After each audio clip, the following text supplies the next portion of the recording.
Assalamualaikum dan selamat pagi kepada semua anak-anak murid cikgu. Hai semua. Hari ini kita akan habiskan bab 2 iaitu topik kita yang terakhir 2.5 pertukaran gas dalam tumbuhan. Jadi bersedia dengan buku dan juga buku modul dan kita mula belajar sekarang. Baiklah, kita akan mulakan kelas kita dengan subtopik yang terakhir iaitu 2.5 pertukaran gas dalam tumbuhan. Pertamanya, kita akan mula melihat dari segi struktur. Di manakah sebenarnya berlakunya pertukaran gas dalam tumbuhan? Tumbuhan melakukan pertukaran gas menggunakan 3 anggota badannya iaitu pada daun, batang dan akar. Kat mana pada daun tu yang tempat berlakunya pertukaran gas? Kalau manusia, bagi kita, pertukaran gas kita berlaku di alveolus kan? Tengok tu. Rupa dia pelik kan? Ini adalah pembesaran imej untuk daun tumbuhan. Jadi apa yang sedang awak perhatikan sekarang adalah permukaan daun di bawah mikroskop. Ada struktur liang-liang halus. Nampak tak dekat mana struktur liang halus tu? Ni cikgu tunjuk pakai cursor cikgu ya. Ini adalah satu liang halus, ini satu liang seni dan ini juga satu liang seni. Untuk pengetahuan awak, liang seni itu bukanlah permanently sebegitu. Struktur yang cikgu tunjukkan sekarang ini adalah apabila ia terbuka. Jadi apa ni lubang-lubang ini? Liang-liang ataupun lubang-lubang ini dikenali dengan nama stoma. Jadi murid-murid semua, struktur pertukaran gas untuk tumbuhan pada daun namanya ialah stoma. Untuk membentuk stoma ini, ia memerlukan 2 sel. Jadi kat mana sel tu? Tengok cursor cikgu ya. Ini adalah satu sel dan ini adalah sel yang sebelah lagi. Nama sel ini ialah sel pengawal. Sel pengawal itu yang menentukan sama ada stoma tadi akan terbuka atau tertutup. Jadi setiap kali stoma terbuka tu, maka pertukaran gas berlakulah untuk daun. Okey? Jadi jangan risau, kita akan tengok lebih detail selepas ini untuk stoma. Yang berikutnya, kita nak melihat struktur pertukaran gas pada batang pokok. Ini adalah gambar foto batang pokok berkayu. Dan kita nampak situ ada bintik-bintik yang timbul pada permukaan kayu ini. Nama bintik-bintik ini adalah lentisel. Lentisel adalah struktur pertukaran gas bagi tumbuhan berkayu dan spesifiknya ia ada pada batang pokok. Sekarang, ini perkara yang baru yang awak tak pernah lihat sebab kita berada pada kawasan yang tak wujudnya paya bakau. Jadi cikgu bawa paya bakau kepada awak. Ini adalah pokok paya bakau yang wujud pada pesisir pantai. Tempat yang ada paya bakau ni tanahnya berlumpur. Pokok tetap tumbuh daripada lumpur-lumpur itu. Cumanya ia mempunyai ubah suai di mana akarnya tumbuh keluar daripada lumpur dan berada tinggi di atas lumpur tu. Pada permukaan akar tu pula akan terdedah kepada udara. Akarnya tak duduk dalam lumpur, akar dia naik ke atas udara. Dan akar ini diberikan nama khas. Kita panggil dia sebagai akar udara. Kenapa kena ada akar udara ni ya? Okey, tanah berlumpur, tanah itu kaya dengan air dan masin dan paling penting ia tidak punya oksigen. Jadi untuk akar tadi berespirasi, ia perlu ambil udara direct daripada persekitarannya. Maka diadaptasikan akar itu timbul daripada lumpur supaya terdedah kepada udara persekitaran. Baiklah murid-murid, sekarang kita akan melihat pada mekanisme pertukaran gas dalam tumbuhan. Tadi kita dah tengok struktur kan? Now kita nak belajar mekanisme apa yang menyebabkan tumbuhan melakukan pertukaran gas. Pada slide yang awak lihat sekarang, cikgu letakkan di situ keadaan tumbuhan pada waktu siang dan pada waktu malam. Kita fokus dulu kepada waktu siang. Waktu siang adalah apabila persekitaran mendapat cahaya. Memanglah kan siang mestilah ada cahaya. Jadi pada waktu ada cahaya, tumbuhan akan melakukan proses fotosintesis. Jadi bila kita kata fotosintesis, tumbuhan mesti ada karbon dioksida. Tumbuhan pada waktu siang akan membawa masuk karbon dioksida. Jadi karbon dioksida ini masuk ke dalam tumbuhan melalui apa? Ya, karbon dioksida memasuki tumbuhan menggunakan stoma. Jadi dia buatlah fotosintesis dia. Hasil fotosintesis ialah gas oksigen. Maka oksigen akan dibebaskan keluar juga melalui stoma daun tadi. Kena ingat ya, tumbuhan adalah organisma hidup. Maka dia mesti melakukan respirasi. Respirasi bagi tumbuhan juga sama je macam haiwan dengan tumbuhan. Dia akan bawa masuk oksigen dan keluarkan karbon dioksida. Untuk tumbuhan juga, walaupun pada waktu itu berlakunya fotosintesis, respirasi masih berlangsung seperti biasa. Jadi, persamaan yang warna kuning dekat atas itu adalah fotosintesis. Dan persamaan biru di bawah itu adalah respirasi. Jadi tumbuhan akan melakukan respirasi dengan membawa masuk oksigen menggunakan stoma dan membebaskan karbon dioksida juga melalui stoma. Maksudnya apa? Stoma ini adalah laluan udara dua hala. Dan laluan udara itu juga membenarkan oksigen keluar masuk dan membenarkan karbon dioksida keluar masuk. Dua-dua gas keluar masuk awak pada stoma. Sekarang kita bergerak kepada waktu malam. Malam tak ada cahaya. Maka fotosintesis off. Fotosintesis tidak berlangsung pada waktu malam sebabnya tak ada cahaya. Maka kita tiadakan persamaan yang kotak warna kuning. Sebab fotosintesis tak berlangsung pada waktu malam. Yang tinggal hanyalah respirasi.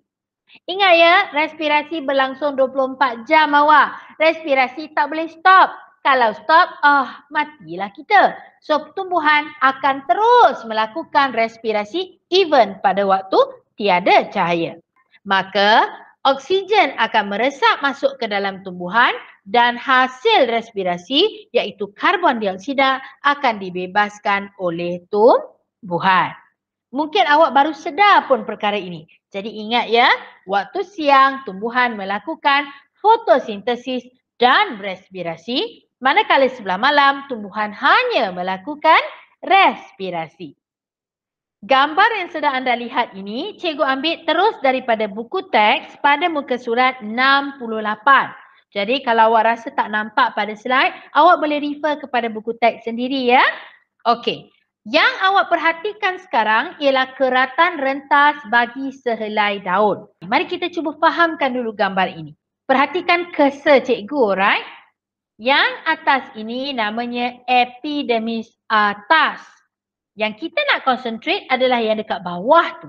Yang macam kotak tisu panjang pendek tu. Nama sel itu adalah sel mesofil palisade. Sel ini kaya dengan kloroplast. Meaning dia buat fotosintesis.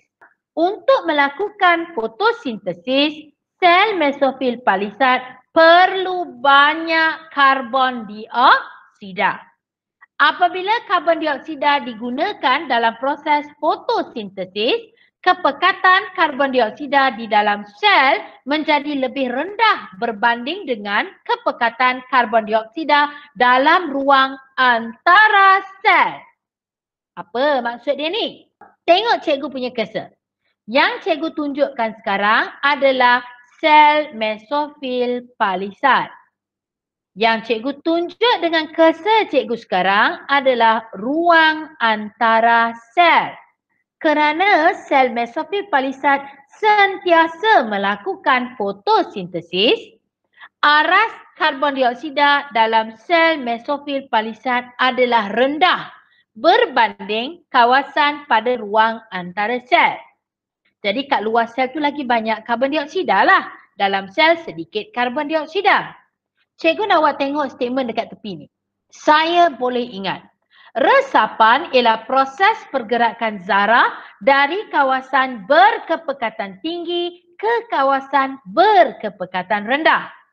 Daripada statement itu, fahamlah kita sekarang bahawa ruang antara sel ni banyak karbon dioksida. Dalam sel mesofil palisat sikit karbon dioksida, maka karbon dioksida meresap dari ruang antara sel masuk ke dalam sel mesofil palisat. So pergerakan itu sudah berlaku daripada luar sel masuk dalam. Apabila karbon dioksida pada ruang udara antara sel tu sudah habis digunakan, itu menimbulkan keadaan rendah karbon dioksida pula di situ. Dan jika dibandingkan pada kawasan luar daun pula yang ada banyak karbon dioksida. Maka karbon dioksida daripada atmosfera, iaitu di luar daun, akan meresap ke ruang antara sel melalui stoma. Sebab itu awak tengok di situ, anak panah untuk karbon dioksida disimbolkan dengan warna merah memasuki stoma, pergi ke ruang udara antara sel dan anak panah tu bergerak pula pergi ke dalam sel mesofil palisat. Senang cakapnya, di luar daun sentiasa tinggi karbon dioksida dan di dalam sel mesofil palisat sentiasa rendah karbon dioksida. Okey? Sekarang sudah berlakulah fotosintesis dan sekarang kita sudah ada gas oksigen pula. Untuk oksigen, kita belajar secara faktanya oksigen akan dibebaskan keluar daripada daun. Maka selepas fotosintesis, sel mesofil palisat kaya oksigen. Oksigen rendah pula dalam ruang antara sel. Maka oksigen akan meresap keluar daripada sel pergi ke ruang antara sel. Jika dibandingkan paras oksigen di ruang antara sel dengan luar daun, luar daun pula rendah oksigen ya, maka oksigen meresap keluar daripada daun melalui stoma. Pergerakan oksigen adalah dari sel mesofil palisat pergi ke ruang antara sel dan keluar melalui stoma ke luar daun. Okey? Kita tengok yang berikutnya. Ini adalah gambaran detail tentang stoma pada daun. Jadi kita nak tengok stoma secara dekat sekarang. Tengok di situ, kita ada stoma. Ingat ya, stoma hanyalah lubang kecil saja yang dibina daripada kehadiran dua sel pengawal. Ini satu sel pengawal, di situ adalah lagi satu sel pengawal. Stoma ialah liang seni pada epidermis daun. Stoma terbuka pada waktu siang. Ingat ya, siang ada cahaya. Jadi, proses fotosintesis dilakukan oleh sel pengawal pada waktu siang. Sel pengawal akan tertutup apabila keadaan menjadi gelap. Gelap maksudnya tak ada cahaya lah. Atau apabila tumbuhan kehilangan banyak air pada hari panas. Okey, ini perkara baru yang awak belajar. Stoma akan terbuka pada waktu ada cahaya dan stoma tertutup bila tak ada cahaya dan pada hari yang sangat panas. Kenapa ya pada hari panas stoma akan tertutup? Stoma tadi selain daripada membenarkan pertukaran gas, ia juga adalah laluan keluar wap air. Jadi logiklah awak, lagi besar stoma terbuka, lagi banyak wap air akan keluar. Jadi kalau hari yang terlalu panas, stoma tadi akan ditutupkan untuk mengurangkan kehilangan air daripada tumbuhan so that tumbuhan tidak layu. Okay? Untuk kita memahami pembukaan dan penutupan stoma dengan lebih baik, kita mesti dikenalkan dengan konsep osmosis. Osmosis adalah perkataan baru yang awak dengar kan? Okey, cikgu explain secara ringkas sahaja. Diberikan pada gambar tu, pada slide cikgu adalah satu bikar yang dipisahkan kepada dua kawasan menggunakan membran separa telap. Membran separa telap ni adalah dinding khas yang membenarkan air merentasinya. Bahan selain air tak boleh lalu. Bahan selain air itu kita panggil sebagai zat terlarut. Sebelah sini banyak air, sikit zat terlarut. Sebelah yang satu lagi ada banyak zat terlarut dan sedikit sahaja air. Selepas seketika didapati kawasan sebelah kiri ini aras airnya menjadi rendah. Manakala kawasan sebelah kanan aras air sekarang semakin tinggi. Ini menunjukkan air bergerak dari kawasan banyak air pergi ke kawasan sedikit air.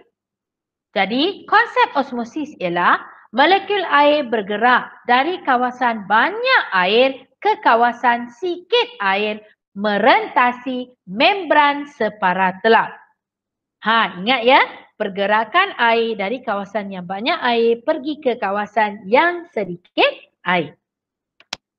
Setelah itu baru kita boleh faham mekanisme pembukaan dan penutupan stoma. Jadi pada waktu siang, sel-sel pengawal melakukan fotosintesis dan menghasilkan begitu banyak sekali glukosa sebagai produk fotosintesis. Apabila glukosa sangat banyak dalam sel pengawal, itu telah menyebabkan aras air dalam sel pengawal menjadi rendah. Oleh kerana dalam sel pengawal sikit air, maka air meresap masuk ke dalam sel pengawal secara osmosis. Kemasukan air ini telah menyebabkan sel pengawal menjadi segar dan membengkok. Macam tu. So, pembengkokan sel pengawal adalah disebabkan oleh kemasukan air. Pada waktu malam pula, tiada cahaya. Maka sel pengawal tidak melakukan fotosintesis. Jadi dalam sel pengawal sekarang sedikit glukosa dan ada banyak air. Maka air akan meresap keluar dari sel pengawal secara osmosis. Pergerakan keluar air daripada sel pengawal telah menyebabkan sel pengawal menjadi flasid dan melurus, seterusnya menutup liang stoma. Kita imbas balik. Kalau stoma nak terbuka, sel pengawal mesti buat fotosintesis. Itu telah menyebabkan glukosa banyak dalam sel pengawal, maka air akan meresap masuk ke dalam sel pengawal mengembang dan terbuka. Kalau stoma hendak ditutup, sel pengawal mestilah kehilangan air, maka sel pengawal akan flasid dan menutupkan liang stoma. Kalau awak rasa agak sukar untuk memahami pembukaan dan penutupan stoma, itulah gunanya video ni. Awak boleh main, play and pause ke depan ke belakang dan tengok penerangan cikgu ini berulang-ulang kali. Kita teruskan kelas kita dengan melihat kesan pencemaran udara terhadap tumbuhan. Ada kesan ke awak pencemaran udara pada tumbuhan?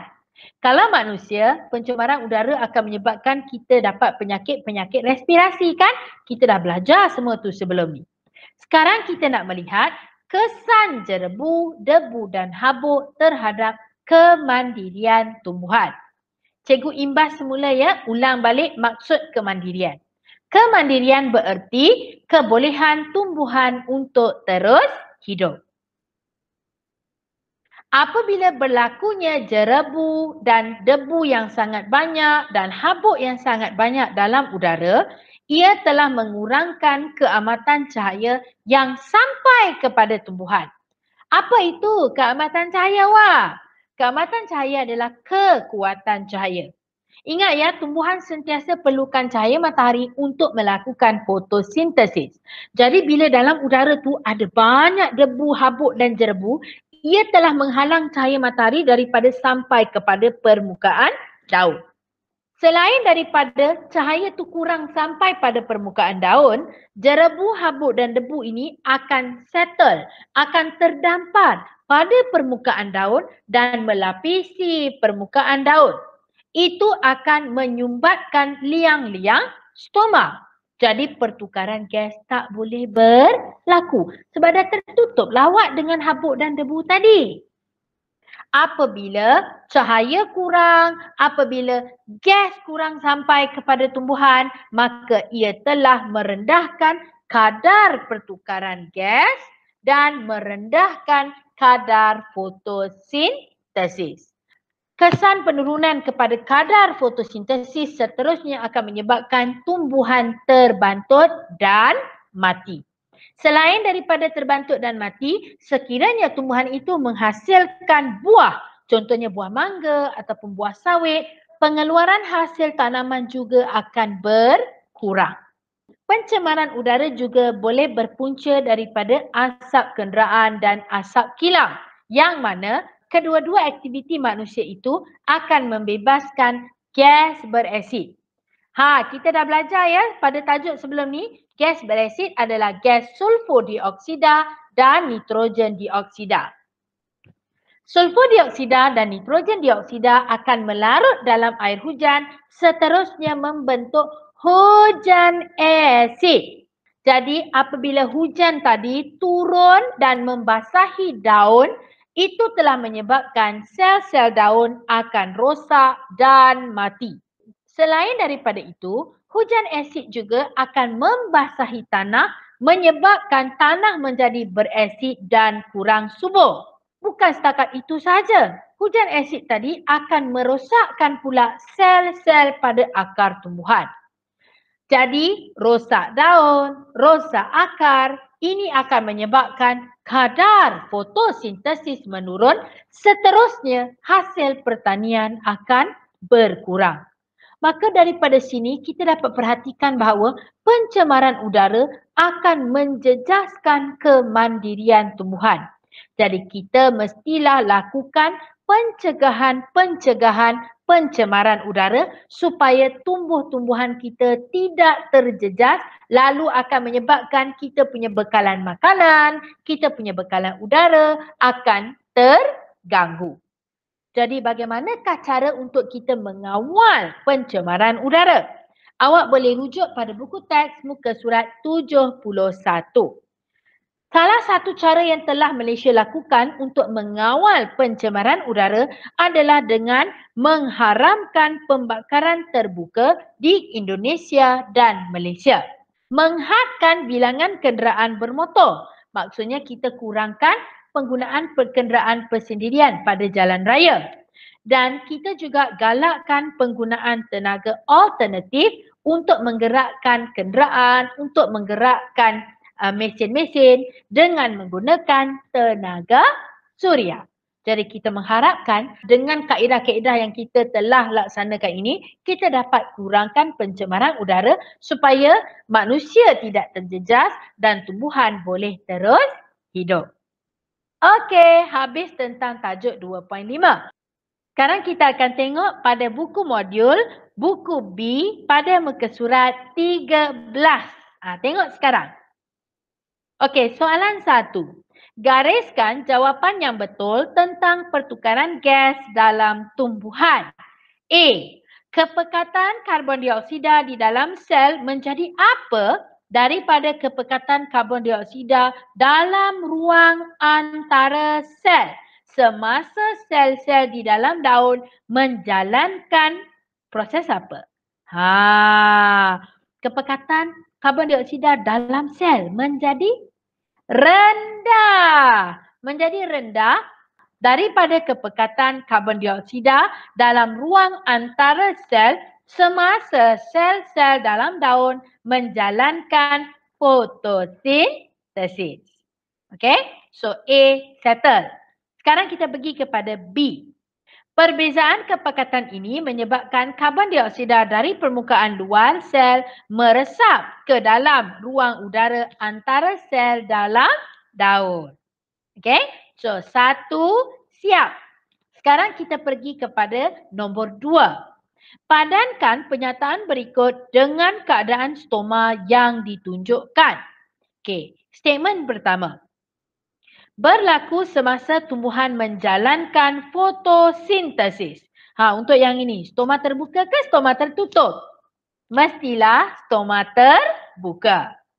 Okey, padankan pada gambar stoma terbuka tadi. Statement kedua. Air meresap masuk ke dalam sel pengawal secara osmosis.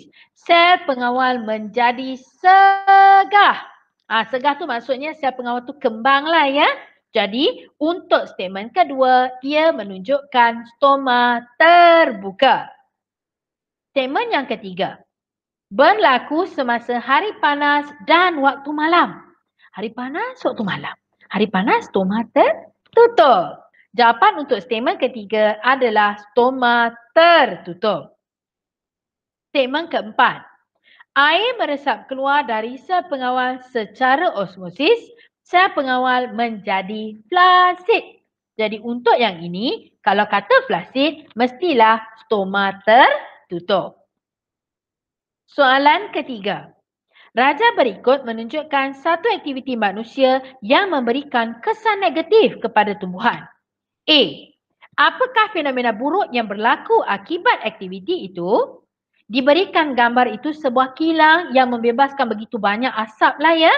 Fenomena apakah yang berlaku akibat pembebasan asap? Fenomenanya ialah hujan asid. Nyatakan satu kesan negatif fenomena itu terhadap tumbuhan. Tumbuhan terbantut.